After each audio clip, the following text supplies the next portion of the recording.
I'm Mark, 52, and if you had told me 10 years ago that I'd be sitting here writing about my own son shutting me out of one of the biggest milestones of his life, I'd have laughed in your face. I always thought we had a good relationship, not perfect, but good enough that when the day came, I'd be there in the front row, teary-eyed, watching him start a new chapter. Instead, here I am, still trying to process what happened. It started 2 weeks ago on a random Tuesday night. I was watching a rerun of some old sitcom, half asleep on the couch, when I remembered I still hadn't heard anything about their wedding date. My son, Liam, had proposed to his girlfriend, Jenna, last year, and I'd been quietly looking forward to the big day. So I sent him a quick text. Any updates on the date? Need to know so I can book time off work. A couple of minutes later, Jenna called me. Not Liam. Her. With that chipper tone that always felt just a little too polished.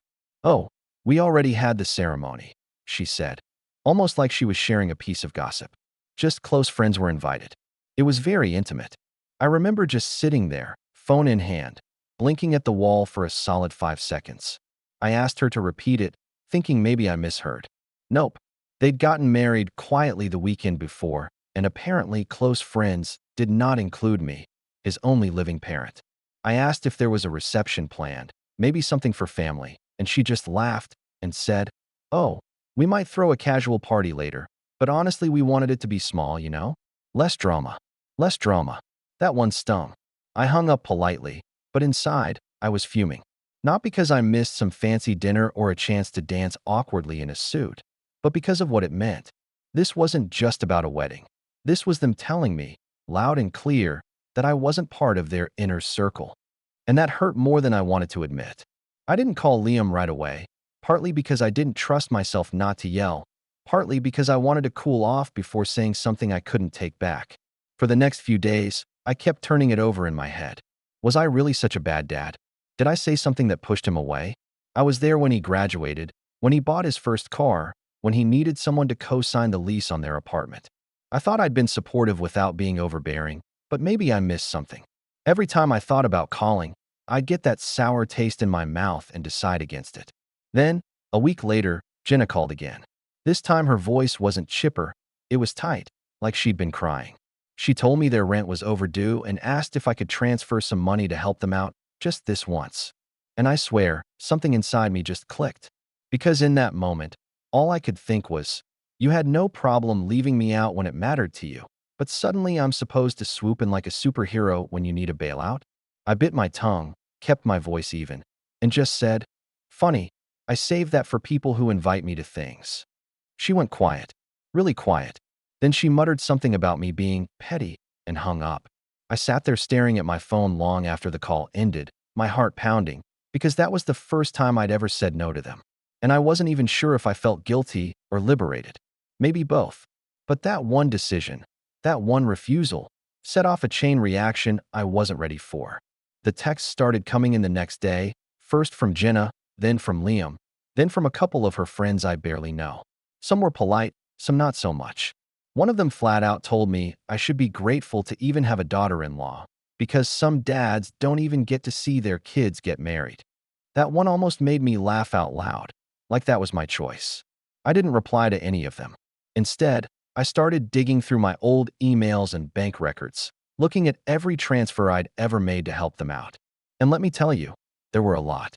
First month's rent, security deposit, a couple of emergency car repairs, even a loan for a vacation they just had to take because they were so stressed. The more I looked, the more I realized this wasn't just about a wedding. This was about a pattern. And for the first time in a long time, I started thinking about what I wanted, not just what they needed. The days after that call felt like living in some weird alternate universe where I had become the villain in my own kid's story.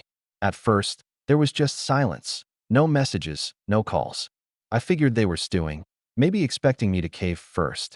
But instead of things cooling down, it all started to snowball in ways I never saw coming. It began with a group text that I wasn't supposed to be in. At least, that's what I think happened. Someone must have added me by mistake because all of a sudden, my phone pinged with a flurry of messages from Jenna and her friends, complaining about how selfish I was being. I just sat there reading in stunned silence while they went back and forth about how parents these days don't understand boundaries. and how, if he cared about Liam, he'd help without conditions. One of them even said, he's probably bitter about not being invited to the wedding. Like, grow up, dude. It was our day. Our day? Right. I didn't reply, just quietly left the group chat, but not before taking screenshots. I wasn't even sure why I did it at the time, but something about being called bitter by a girl who's known my son for 5 minutes lit a fire in me. Then, 2 days later, I got a call from Liam himself. I almost didn't answer, but part of me still hoped this was the moment he'd say, "Hey, Dad, let's talk." Instead, the first words out of his mouth were, "You really hurt Jenna's feelings." I had to sit down for that one. I reminded him that I was the one who didn't even know about his wedding until after the fact, but he brushed it off with a casual, "It was last minute. We didn't want drama." When I asked what drama he meant, he went quiet for a beat before saying, "You know how you get sometimes. You're intense. Jenna was worried you'd make it about you." That hit me like a punch to the gut. I've always been passionate, sure, but intense? Make it about me? I've spent years stepping back, letting him make his own choices, even when I disagreed. I reminded him of all the times I supported them financially, and he just sighed like I was bringing up ancient history. "You said it was a gift," he said flatly. "Gifts don't come with strings." And that was when I realized what was really going on. They didn't just want money for rent. They wanted me to keep funding their life, no questions asked. I told him I wasn't comfortable doing that anymore, not after being excluded from something as big as his wedding. He accused me of trying to punish them and hung up before I could respond. That night, I couldn't sleep.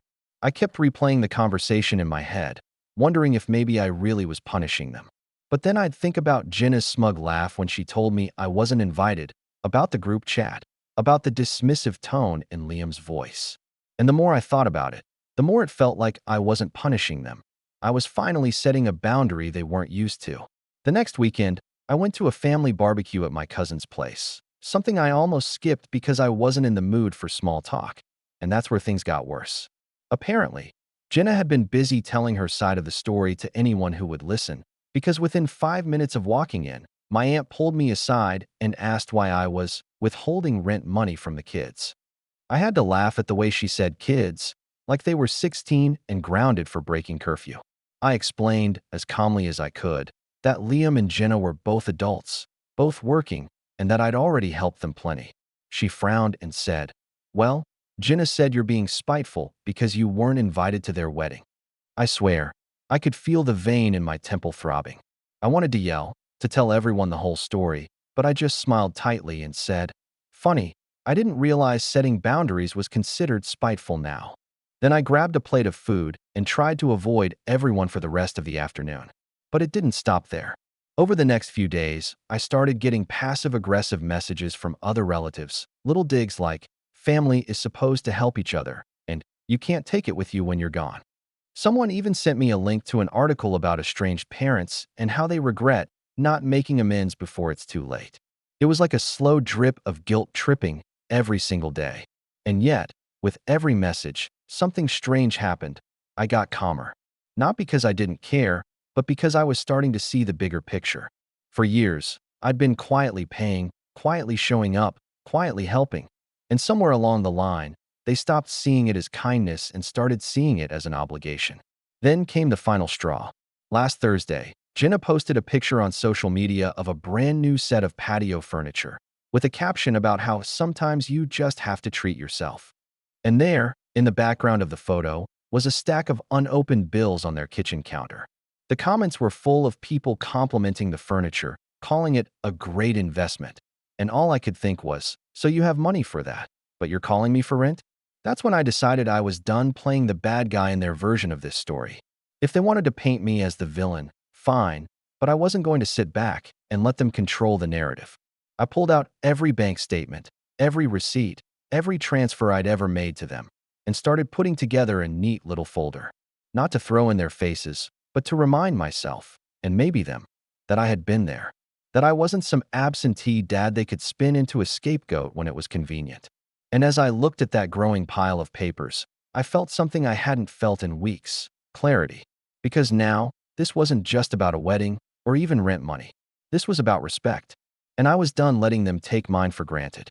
I thought things had hit rock bottom after that barbecue, but I was wrong. The real blow came about a week later, and it was the kind of betrayal you don't just shake off with a good night's sleep.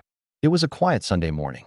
I was sipping coffee at my kitchen table, staring at the folder I'd assembled, all those receipts, bank statements, and transfers that told the story of years of support.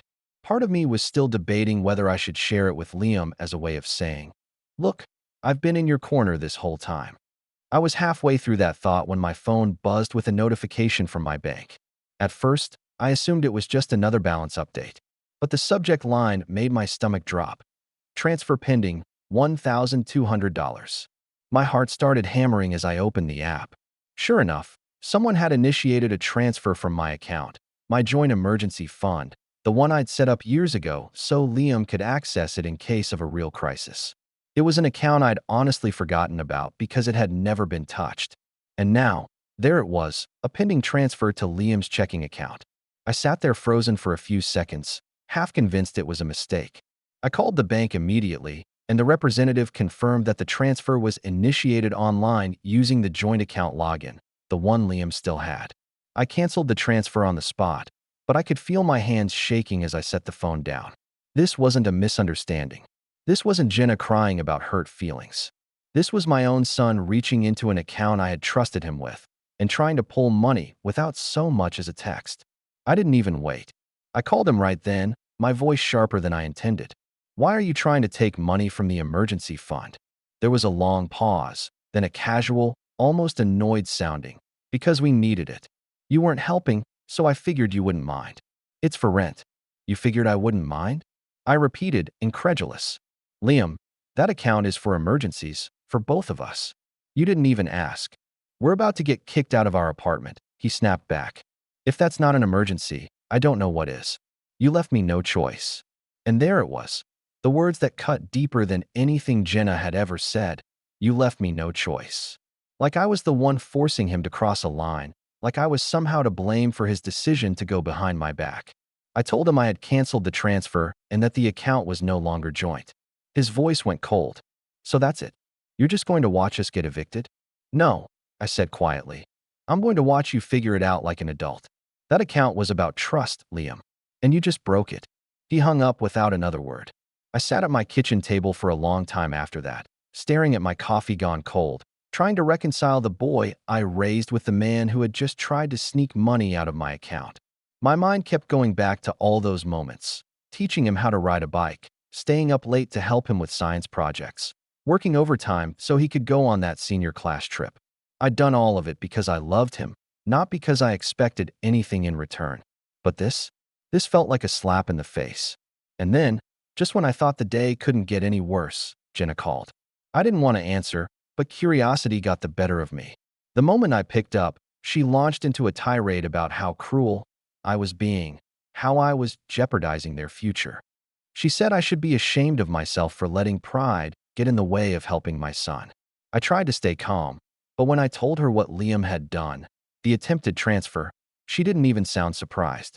"Well, what did you expect?" she said matter-of-factly. "You know we're struggling, and you've been sitting on money this whole time. If you won't step up, we have to do what we can." That was the moment something inside me just shifted. Not anger, not sadness, just a kind of quiet, icy resolve. "Jenna," I said slowly, "if you think it's okay to take what isn't yours just because you feel entitled to it, then maybe you and I don't have anything else to talk about." She scoffed, said something about me being dramatic, and hung up. I spent the rest of the day in a fog, replaying every conversation of the past month in my head. The more I thought about it, the clearer it became. This wasn't about one wedding or one argument, or even one account.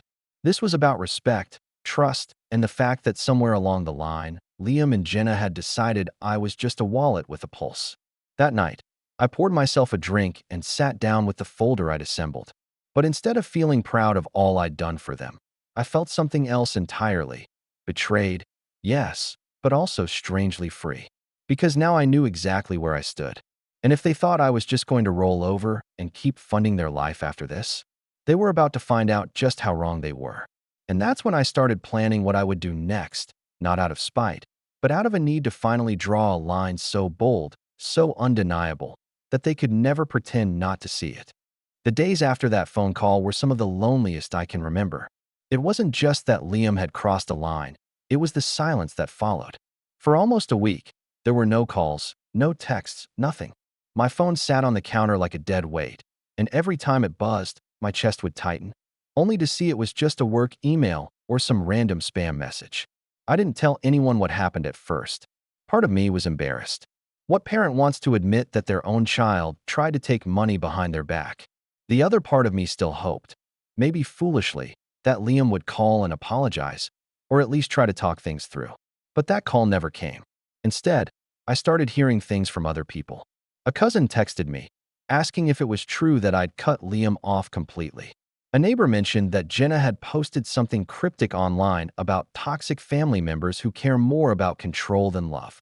And then one night, while scrolling on my phone, I saw a post from Jenna herself. A selfie of the two of them sitting on the floor of what looked like a half-empty apartment, captioned, "Starting over from scratch." Sometimes family isn't blood. The comments section was full of sympathy, people offering to help them move, others calling them brave for walking away from negative influences. I must have stared at that post for 10 minutes straight, my hands clenching tighter with every comment. I wasn't tagged, of course, but I knew exactly who she was talking about. That night, I couldn't sleep. I lay awake replaying everything, wondering how we had gotten here.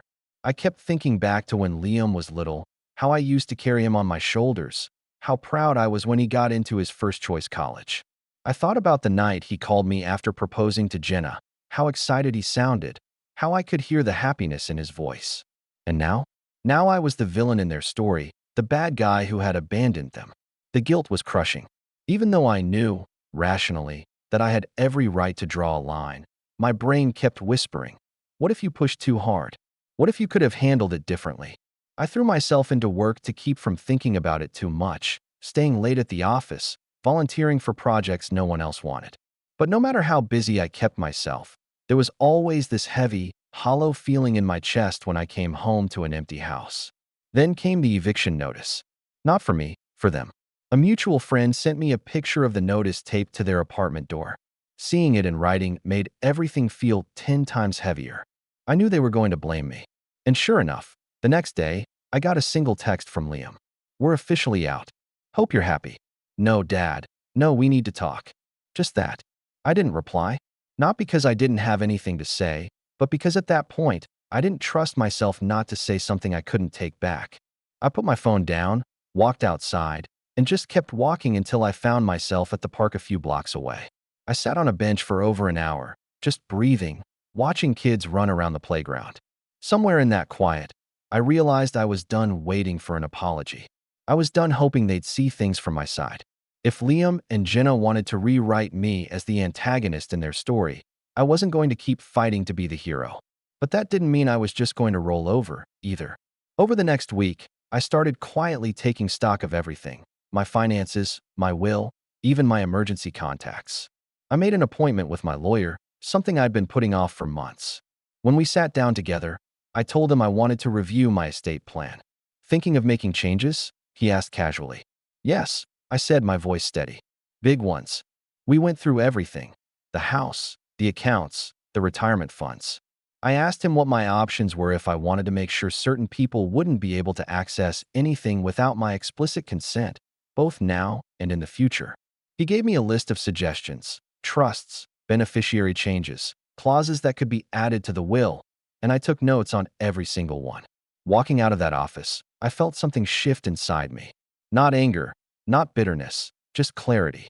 For the first time in weeks, I felt like I had a plan, like I was no longer reacting to whatever Jenna or Liam threw at me. But there was still this ache, this quiet grief I couldn't shake. On the drive home, I found myself pulling over when I passed the little burger place Liam and I used to go to after his soccer games. I sat there in the parking lot for a long time, remembering the way he'd ramble about plays and strategies, how he'd laugh with his whole chest when he was happy. It hit me then that maybe I wasn't just mourning the betrayal. I was mourning the relationship we used to have, the one that might never come back. That night, I took the folder of receipts and bank transfers I'd put together and tucked it away in my desk drawer. Not to forget about it, but as a reminder, I'd done my part. Whatever happened next, it was no longer about proving anything to them. It was about protecting myself, my peace, and what I'd built. And somewhere in that quiet, hollow space, an idea started to take shape. Not revenge, not yet, but something close. Because if they were going to treat me like the villain, I might as well write my own ending to this story. After that night in the parking lot, something in me shifted for good. The guilt started to loosen its grip. I still missed my son, of course. That ache wasn't going anywhere overnight, but it no longer felt like it was running my life. It was as if I'd finally stepped off the stage of a play I didn't sign up for. And for the first time in months, I could think about myself without feeling selfish. I threw myself into work with a new kind of energy. I'd been coasting for years, taking just enough projects to keep the bills paid. But now, I started saying yes to everything that interested me, not just what was safe. I pitched ideas in meetings, volunteered to take lead on a big client rollout, and before long, I started getting noticed. My boss called me into his office one Friday and told me he wanted me to head a new division launching in the fall. It would come with a raise and a bigger office. And just like that, my career had momentum again. And it wasn't just work. With my evenings freed from the constant emotional tug-of-war, I started rediscovering hobbies I hadn't touched in years. I dusted off my guitar and started playing again. I joined a hiking group that met every Saturday, and even though the first hike left me sore for 3 days, I kept going back. There was something grounding about being out in the woods, breathing fresh air, feeling small in the best possible way. I also started fixing up the house. At first it was just little things, a new coat of paint in the hallway, replacing the squeaky hinges on the back door, but soon I found myself planning bigger projects. I hired a contractor to redo the kitchen, something I'd been putting off forever. Standing in that brand new space, with gleaming counters and cabinets that actually matched, I felt something I hadn't felt in months: pride. It was around this time that I made a decision that would end up changing everything. I met with my lawyer again and finalized the changes to my estate plan. I set up a living trust, moved the house and my accounts into it, and updated my will to include very specific clauses about who would receive what and under what conditions. I didn't disinherit Liam. I wasn't ready to go that far, but I added a provision that tied any inheritance to clear benchmarks, like steady employment and responsible financial management. The lawyer nodded when we were done, clearly approving of the decision. This way, he said, you're not cutting him out of your life. You're just making sure he grows up before he benefits from what you've built. That line stuck with me, grows up, because that was what I wanted for him, more than anything. Meanwhile, Jenna and Liam's situation seemed to be unraveling. I didn't go out of my way to keep tabs on them, but word had a way of getting back to me. A mutual friend mentioned that they'd moved in with one of Jenna's cousins, and another said they were fighting constantly about money. It wasn't that I took pleasure in their struggle. Okay, maybe a small, guilty part of me did. But mostly, it confirmed what I'd known deep down. I couldn't keep saving them. They had to save themselves. And slowly, the narrative started to shift. People who had once sent me passive-aggressive texts stopped bringing it up. At the next family barbecue, my aunt, the same one who'd accused me of being spiteful, quietly admitted that she might have misjudged the situation. Apparently, Jenna had been venting online so much that even people who had initially taken her side were starting to see the full picture. One night, I came home from work to find a letter in my mailbox, an actual handwritten letter from my sister, who lives 3 states away. She told me she'd heard about everything that had happened and wanted me to know she thought I did the right thing. Sometimes, she wrote, loving your kid means letting them fail so they can learn. I sat at my kitchen table and read that letter 3 times, feeling the weight of it settle over me. For the first time since this whole thing began, I didn't feel completely alone. And maybe because of that letter, maybe because of the progress I'd been making in my own life, I started to feel less angry and more patient. I didn't reach out to Liam. I still wasn't ready, but I stopped flinching every time I saw his name pop up on social media. I even found myself smiling at an old photo that popped up in my memories. Liam at 12, holding a fishing rod twice his size, grinning proudly at the tiny fish on the hook. It reminded me of something my dad used to say. You can't hold the line forever. Sooner or later, you've got to reel it in. And that was what I was doing now, reeling in the line. By the end of the summer, my life looked completely different.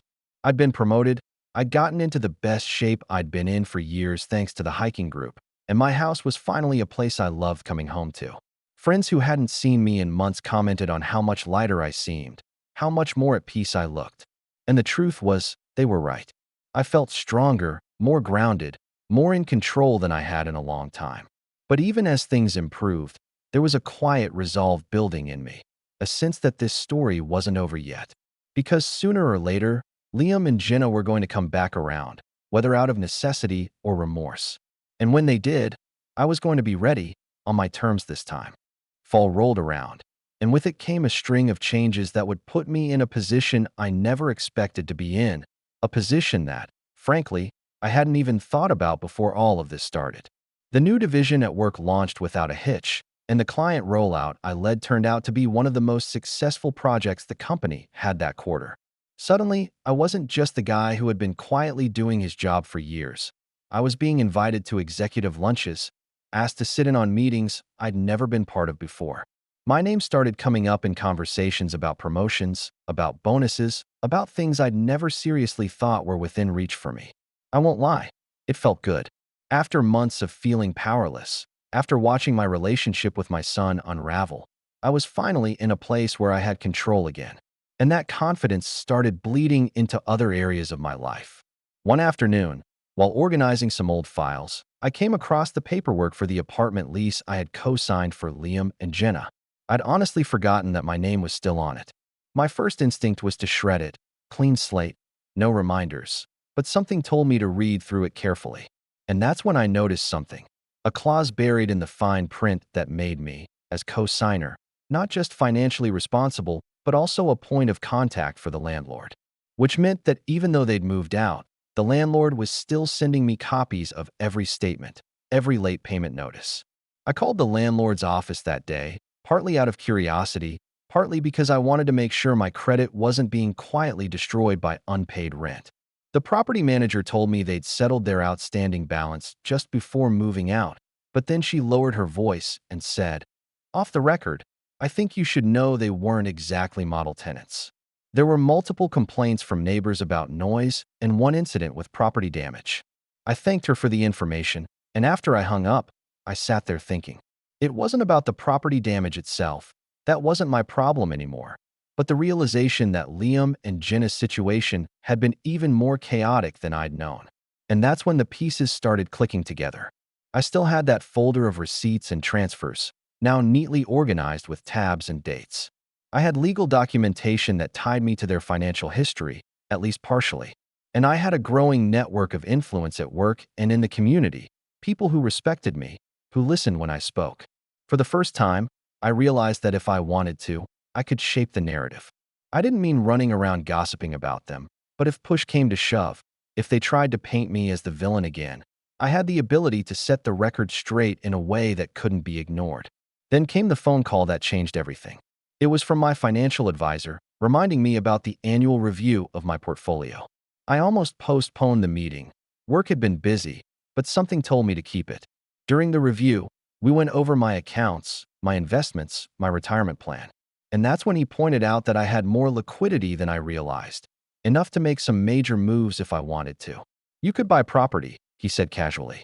"Interest rates are favorable right now. Or you could look into setting up a trust, something that generates passive income and stays in your name until you designate otherwise." Property, trusts, income streams. I left that meeting with my head buzzing.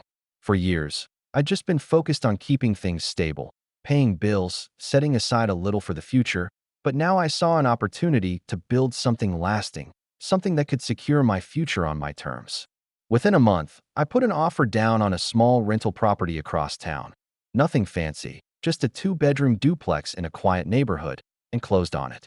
I hired a property manager to handle the day-to-day, and within weeks, the place was generating steady rent. It wasn't about the money, not really. It was about what it represented. Independence, security, proof that I could thrive even after being written off. Meanwhile, Liam and Jenna's situation continued to spiral. A friend of a friend mentioned that they'd tried to apply for a new apartment and had been denied because of their spotty payment history. Another said they were talking about starting some kind of online fundraiser to get back on their feet. And then, out of the blue, I got an email. It was from Liam. Just one line. "Dad, can we talk?"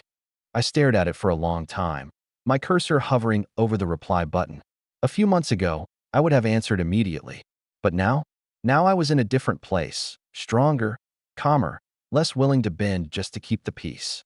So instead of replying right away, I took my time. I went for a walk. I thought about what I wanted, and by the time I came back, I knew exactly what I was going to say when the time came.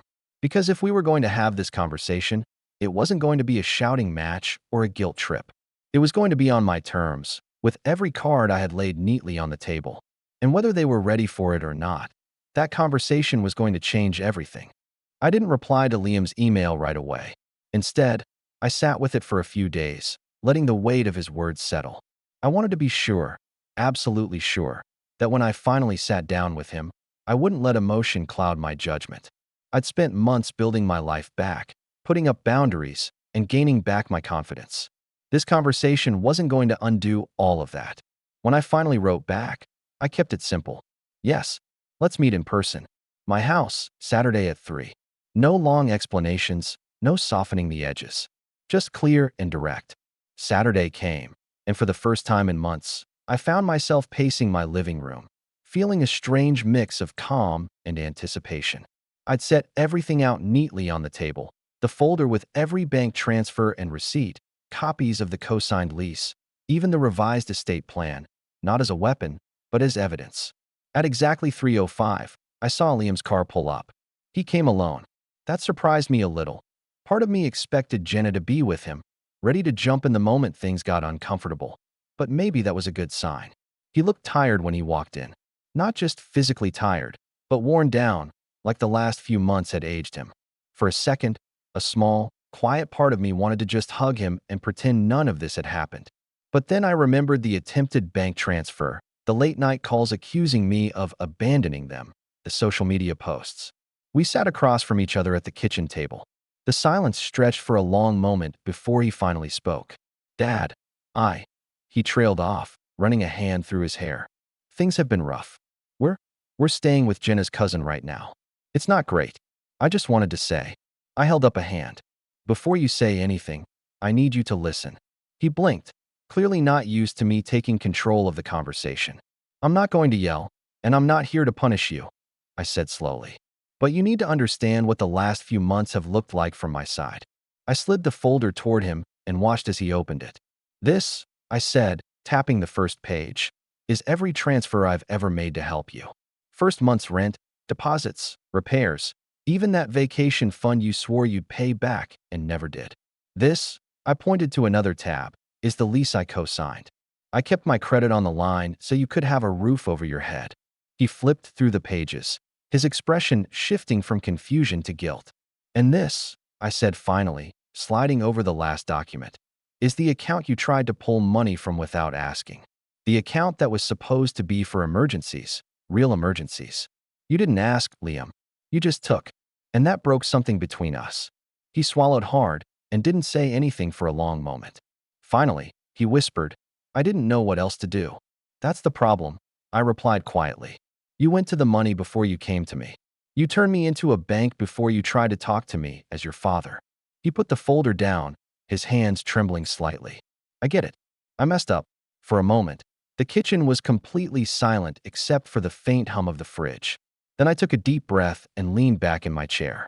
"I'm not cutting you out of my life," I said, "but things are going to be different from now on.